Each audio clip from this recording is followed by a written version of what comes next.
Hello বন্ধুরা, welcome to my channel. তো আজকে আমি তোমাদের সাথে শেয়ার করব মোমোর রেসিপি। খুব সহজ পদ্ধতিতে আর কম সামগ্রীতে আমি আজকে তোমাদেরকে এই মোমোর রেসিপিটি বানিয়ে দেখাবো। তো দেখতে থাকো আমার এই ভিডিওটি, আর প্লিজ প্লিজ প্লিজ আমার চ্যানেলটিকে লাইক আর সাবস্ক্রাইব করবেন। তো কি করে খুব সহজ পদ্ধতিতে আর কম উপকরণে এই মোমোগুলা বানিয়েছি সেটা আমি এখন তোমাদেরকে এই ভিডিওতে দেখাবো। তো চলো শুরু করি। প্রথমে আমি নিয়ে নেব হচ্ছে বাঁধাকপি। তো বাঁধাকপিগুলিকে প্রথমে আমি কুচি কুচি ঝুরি ঝুরি করে কেটে নেব। তারপরে এগুলিকে সেদ্ধ করার জন্য দিয়ে দেব। তো প্রথমে আমি বাঁধাকপিগুলিকে সেদ্ধ করতে দিয়ে দিলাম।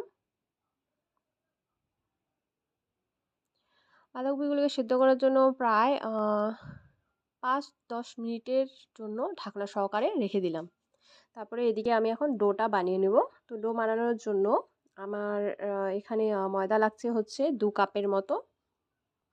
তারপরে অল্প পরিমাণে তেল দিয়ে দিলাম। এখানে আমি সাদা তেল ব্যবহার করেছি। তারপর ডোটাকে বানিয়ে নেব। আর এদিকে আমার বাঁধাকপিও সেদ্ধ হয়ে গেছে। এবারে বাঁধাকপির গায়ে যে এক্সট্রা জলটা ছিল সেটাকে আমি এখানে চিপে চিপে বের করে নেব। এভাবে চিপে চিপে জলটাকে বের করে নিলাম। এভাবে ঝুরঝুরে করে নেব। এভাবে এক এক করে সব বাঁধাকপিগুলিকে আমি ঝুরঝুরে করে নিলাম। তারপরে এদিকে নিয়ে নিব হচ্ছে পেঁয়াজ কুচি, আদা বাটা আর রসুন বাটা। বাঁধাকপির সাথে এগুলোকে মিলিয়ে মোমোর ভেতরে পুরটা বানাবো। তো এর জন্য আমি নিয়ে নিচ্ছি অরিজিনামোটো। এখানে খুব অল্প পরিমাণে অরিজিনামোটো ব্যবহার করব। তারপরে পুরটাকে ভালো করে মেখে নিলাম। আর এদিকে যে পাত্রটিতে মোমোটা বানাবো সেটার গায়ে একটু ভালো করে তেল মাখিয়ে নেব, যাতে মোমোটা চিপকে না যায়, মোমোটা পাত্রর গায়ে লেগে না যায়। তো এক এক করে আমি এখন মোমোগুলো বানাবো। তো দেখুন, এভাবে মোমোর ভিতরে পুরটা ঢুকিয়ে এভাবে আমি এক এক করে সব মোমো এখন রেডি করে নেব। আমার এদিকে মোমো রেডি হয়ে গেল। এখন এটাকে আমি স্টিম করার জন্য বসিয়ে দেবো। এদিকে আমার জলও গরম হয়ে গেছে। তো মোমোটাকে সেদ্ধ করার জন্য বসাই দিলাম। প্রায় 10-15 মিনিটের মতো সময় লাগবে, বেশি সময় লাগবে না মোমোটিকে সেদ্ধ করার জন্য। তো ওইদিকে আমার 10-15 মিনিটের মতো হয়ে গেল। মোমো প্রায় সেদ্ধ হয়ে গেছে। দেখুন মোমোটা দেখতে কি সুন্দর হয়েছে, একদম দোকানের মোমোর মতো। আপনারাও এভাবেও খুব সহজ পদ্ধতিতে নিজেদের বাড়িতেও বানিয়ে দেখতে পারেন।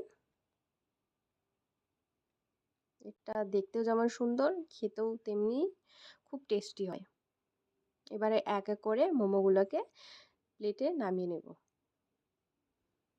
দেখুন মোমোটা কি সুন্দর হয়েছে, দোকানের মোমোর মতোই হয়েছে। এভাবে এক এক করে আমি মোমোগুলোকে প্লেটে সাজিয়ে নিলাম।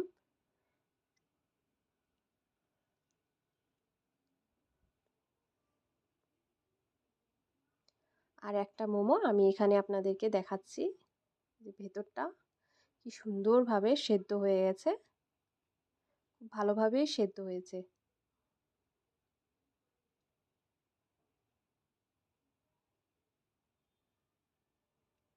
যারা যারা ভেজ মোমো পছন্দ করে তারা এভাবেই নিজের বাড়িতেও মোমো এভাবে রেডি করতে পারেন। তো দেখা হচ্ছে নেক্সট ভিডিওতে।